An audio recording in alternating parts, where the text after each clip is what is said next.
Hello students, how are you? Hope you're enjoying your life. Welcome to my channel Chemistry Drive, and today I am here in front of you. I would like to discuss something. I was just wanted to give you some advice regarding your self-assessment. Students, nobody will motivate you until and unless you are self-motivated. If you want to succeed in your exams, just be self-motivated, do your self-assessment and grab enough courage so that you perform well in your exams. And definitely you are going to perform well if you just concentrate on your studies. And I would like to give another advice to you: just make a practice register and keep on practicing. So let's start with our chapter. Today I am starting with the physical chemistry, first chapter, solid state, class 12th. So students, you must have heard about the differences and you have experienced also the difference between the solids, liquids and gas. In solids, you can see the atoms are very close to each other, whereas in the case of liquids, they are a little bit far away, whereas in the gaseous, they are still more far away. Solids, they do not have they have empty space, but it's very, very little. So we can say that it is very difficult to compress these solids. Let's have a look at the characteristic properties of solids. They have high density. Their density is very high. They have low compressibility. You cannot compress them. Their rigidity is high, and you know very well that easily you cannot change the shape and volume of the solids. That is, they have the definite volume and shape. Now there are different types of crystalline solids. Number one, we are going to study about the metallic solids. As you know that in the metals we have cations, okay. So the structural particles are cations and they contain delocalized electrons in the outermost shell. They have metallic bonds, okay, and the typical properties we are going to study, their hardness varies from very soft to hard. For example, if we take the example of sodium, sodium is a very soft metal that is so soft that it can be cut with the help of a knife, whereas the other elements of this, other metals of this group, they are hard, okay. So their physical properties changes from being very soft to very hard. Their melting point also varies depending upon their properties. Definitely they are lustrous, they are shiny, they are ductile. What is ductile? That is the ability of the metal to be drawn into wires.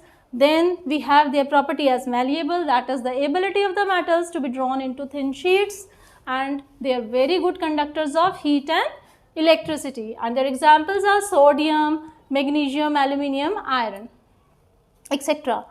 In the second one, we are studying about ionic.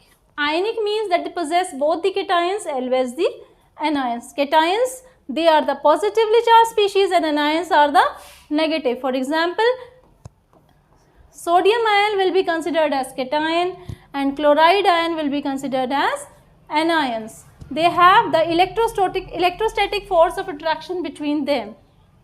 They are quite hard.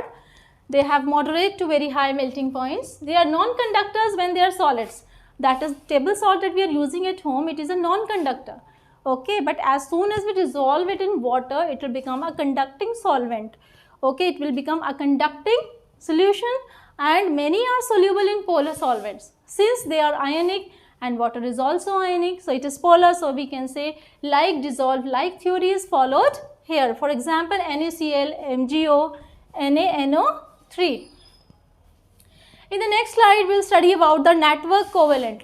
Their structural particles in them are the atoms and they have covalent bonds between their atoms. They are very hard.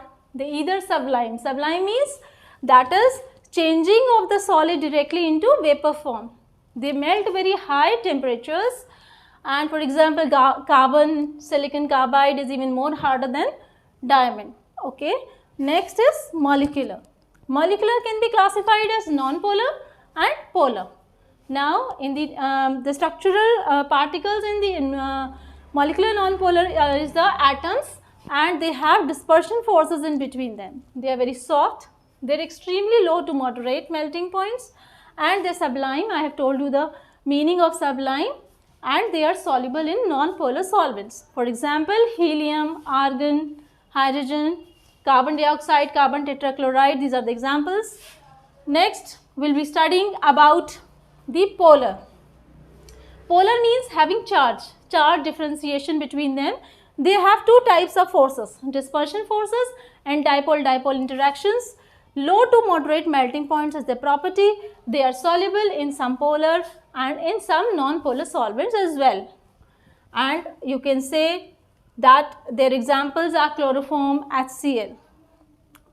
Another one is hydrogen bonded. That is the molecules that are having some electronegative element and hydrogen bond. That is the bond that is formed between the electronegative element and hydrogen bond is known as the hydrogen bonding. For example, in the case of water, oxygen is the electronegative element. It forms hydrogen bond with another molecule of water. So students, this is known as the hydrogen bonding. So in these compounds, their property is from they have moderate to moderate melting points. They are soluble in some hydrogen bonded solvents. That is, they are soluble in the solvents that are showing hydrogen bonding, and they are also soluble in some polar solvents. Their examples is water, ammonia. Now let's have a look at the difference between the amorphous solids and the crystalline solids. Now what are amorphous solids? They do not have an ordered structure. They have a scattered structure. They do not have a well ordered structure. Whereas crystalline solids, they have a well ordered structure. They are definite in all the directions. They do not have a sharp melting point. So since they do not have an ordered structure, therefore they are also do not having a sharp melting point. Whereas the crystalline solids, they have a sharp melting point. They have no characteristic heat of fusion. Whereas crystalline solids, they have a definite heat of fusion. Heat of fusion means the heat that is produced during the melting. Isotropic. Amorphous solids, they are isotropic. Now what do you understand by isotropic? Isotropic means that they have same physical properties in all the directions. Whereas crystalline solids, they are anisotropic. Anisotropic means that they have different properties in different directions. They have covalently bonded networks, as I have told you before, and they have covalent. Crystalline solids, they have different types of bondings. Covalent bond, van der Waals bondings, hydrogen bondings, metallic bondings. So their bondings are different. So students, whatever I have told you, just keep on practicing. I'll be telling you, I'll be making more videos on the chapter solid state. And don't forget to comment, subscribe and like my channel.